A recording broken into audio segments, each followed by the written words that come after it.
जय गुरु समस्त माँ और भाई मानक आमे माने सत्संग माने गोटे शब्द शुणी गो बिटवीन यही गो बिटवीनटा कौन यह गोटे चारित्रिक व्याधि जहाँ अति उत्कट और भयंकर व्याधि होता है।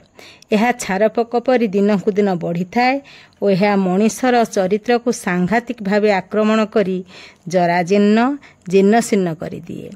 टू गो बिटवीन र अर्थ मोर संकल्प और मु ए दुईटी को बाद देई ए दुईटीर मझी बा मध्यवर्ती पथरे चालित हेबा ही हेउछि गो बिटवीन।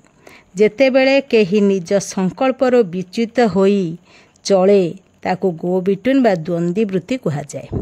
मनुष्य जीवन में बहु कॉम्प्लेक्स बा ग्रंथि रही तन्मध्यरु गो बिटवीन बा द्वंद्वी वृत्ति गोटिए।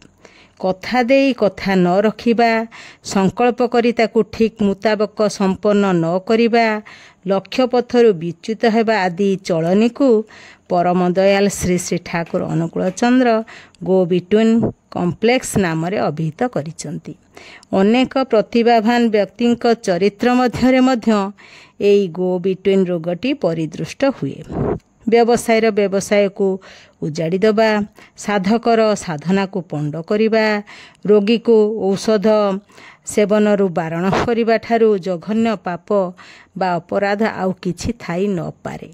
एही व्याधिर कौनसी उत्तम औषध नाही।